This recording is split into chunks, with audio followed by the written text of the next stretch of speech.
Soyons honnêtes, la construction n'a pas toujours eu bonne réputation.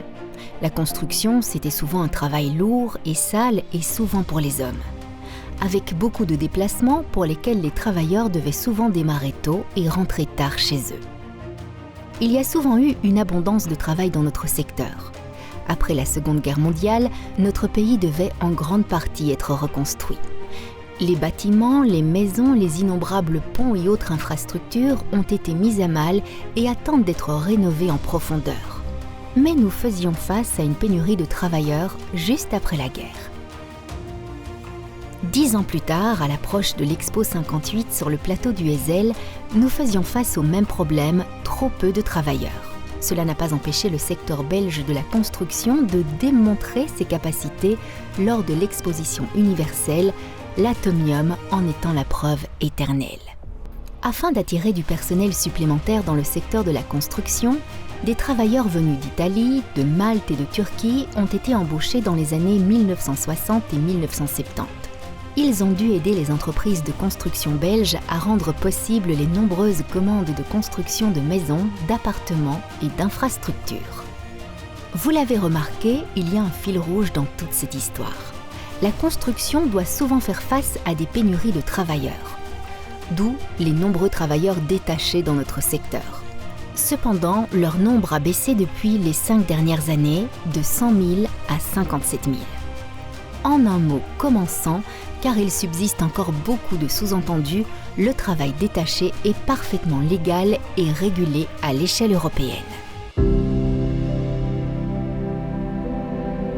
Le secteur de la construction est également confronté à une pénurie de travailleurs qualifiés.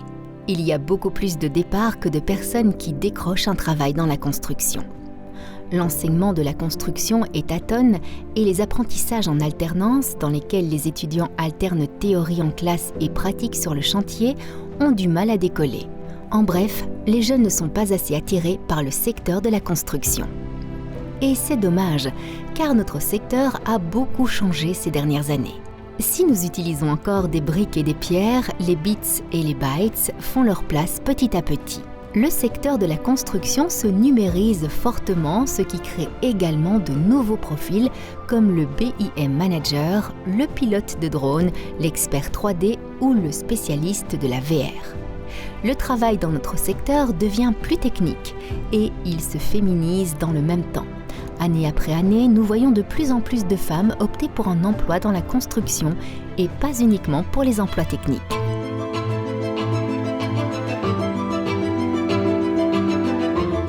Bien sûr, un secteur attrayant est également un secteur sûr.